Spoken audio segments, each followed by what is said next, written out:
बछड़ा बछिया खोल के भाग जाओ, सब रो दूध बछड़ा बछिया पी जाएंगे, दूध काढ़वे को मिलेगा ही ना। इतने में ग्वाल बाल दौड़ करके गए और गौशाला में जाके सब बछड़ा बछिया खोल दिए और बछड़ा बछिया अपने अपने मैयान के जनन के मुख में लगा करके और पीने लगे। इतने में सब ग्वाल बाल आए, अरे गोपी तू यहाँ बैठी है, वहां तेरी गैयान को सब लोग दूध पी गए बछड़ा बछिया। गोपी ने उठ करके खिड़की में से देखी तो सब बछड़ा बछिया दूध पी रहे, तुरंत भागी गौशाला को। ठाकुर जी ने मुंह उठा के दूर किया और मिष्टी दही गोद में लेकर बोले हम तो शर्त लगावे नहीं है,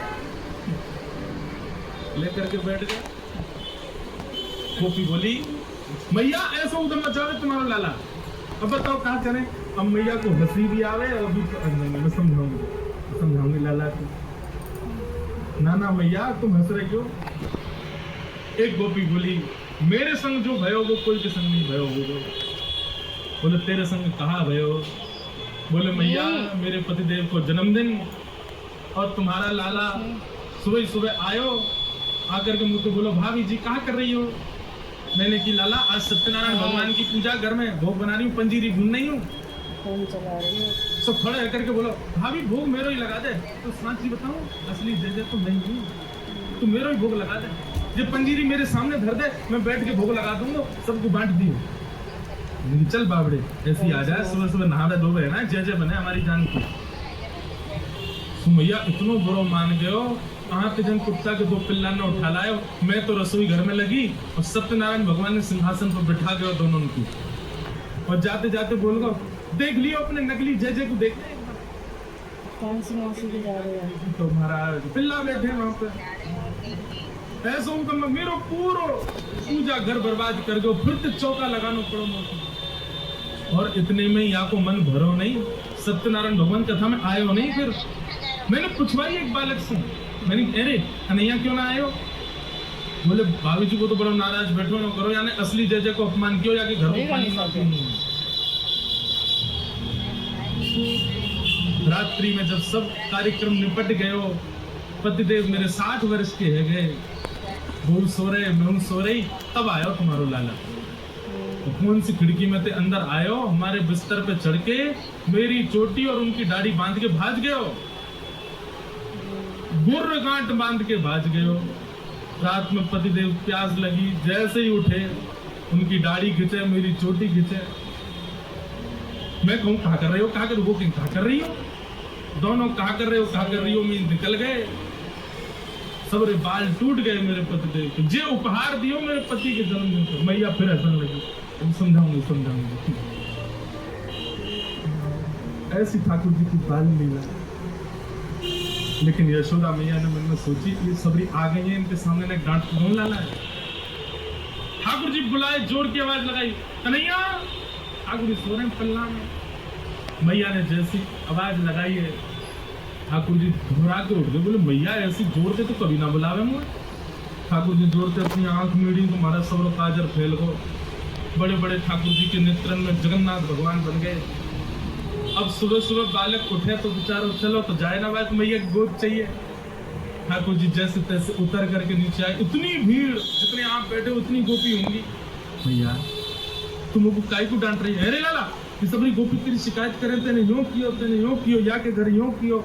सब गोपियों के, अब देखो गोपियों ने जितने ठाकुर जी के ऊपर आरोप लगाए हैं, इनमें से कुछ ही सत्य हैं, बाकी तो गोपियों ने जबरदस्ती लगाए उल्हाने, ताकि लाला तो तोत रहो, बोलनो जाने ना है, मैया डांट देगी बस।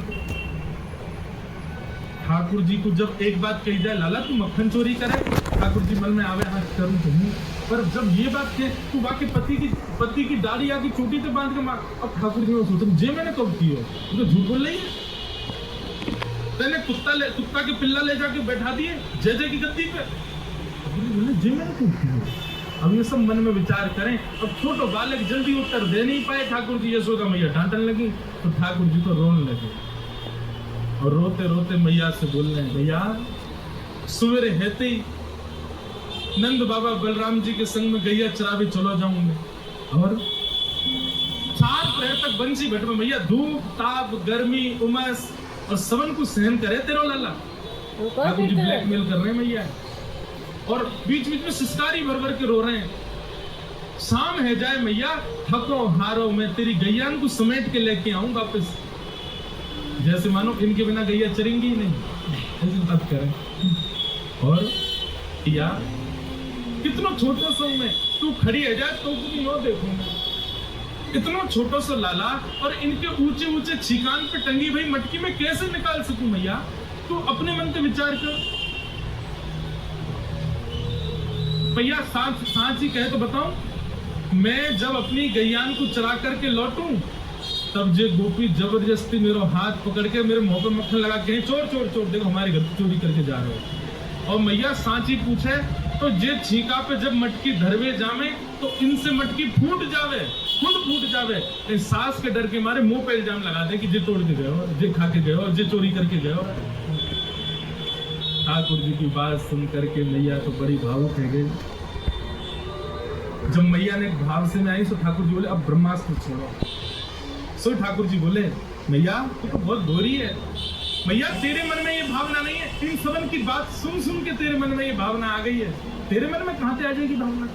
लेकिन मैया आज इन सबन की बात मान करके जो तेने मेरो हाथ इतनी जोर से पकड़ो मैया, अब मेरी बात सुन ले। बोले कहा भैया दल ले अपनी लकुट ले ले, अपनी कमरिया ले ले, कोई और बालक ढूंढ लियो, तेरी गैया चराते करोगे, मैं ना चराऊंगा। अब से घर से मेरा कोई संबंध नहीं।